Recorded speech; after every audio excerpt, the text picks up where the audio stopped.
Wait, ഒരു പാട്ട് കേൾക്കുമ്പോൾ നിങ്ങൾ കളർ കാണുമോ? അതോ 7 എന്ന നമ്പർ കാണുമ്പോൾ ഒരു ഓറഞ്ച് വൈബ് കിട്ടും? ഇതൊരു ഗ്ലിച്ചല്ല, സൂപ്പർ പവറാണ്. സംഭവം സിനസ്തേഷ്യ. നമ്മുടെ ബ്രെയിനിലെ സെൻസുകൾ തമ്മിൽ ഒരു ക്രൂഡ് കണക്ഷൻ വരുന്നതാണ്. എല്ലാം മിക്സ്ഡാണ്, ബട്ട് ടോട്ടലി വൈബ്. ഇതിൽ ടോപ്പ് 2 ടീംസ് നമുക്ക് നോക്കാം. ഗ്രഫ്യൂമി കളർ, അക്ഷരങ്ങൾക്ക് നമ്പറുകൾക്ക് കളർ കിട്ടും, എല്ലാം ഒരേ കളർ കോഡ്. രണ്ടാമത്തെ ക്രോമസ്തേഷ്യ, പാട്ടിന് കളർ. ഒരു ഡ്രമ്മ് ബീറ്റ് ചെയ്യുമ്പോൾ യെല്ലോ, വയലിൻ വരുമ്പോൾ ബ്ലൂ. നമ്മുടെ ഫേമസ് മ്യൂസീഷ്യൻസൊക്കെ ഈ ടീമാണ്. അതുകൊണ്ട് തന്നെയാണ് ഇവരുടെ പാട്ടുകൾക്ക് ഇത്ര ലെവലപ്പ്. മൂന്നാമത്തെ ലെക്സിക്കൽ ടേസ്റ്റ്.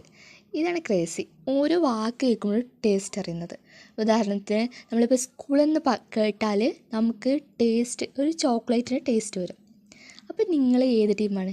പാട്ടിന് കളർ വരുന്നവരാണോ അതോ വാക്കിന് ടേസ്റ്റ് വരുന്നവരാണോ? നിങ്ങളുടെ സിനസ്തേഷ്യ വൈബ് കമൻറ്റിൽ ഷെയർ ചെയ്യുക. കൂടുതൽ ഇൻട്രസ്റ്റിംഗ് ടോപ്പിക്കിന് ഫോളോ ചെയ്യുക.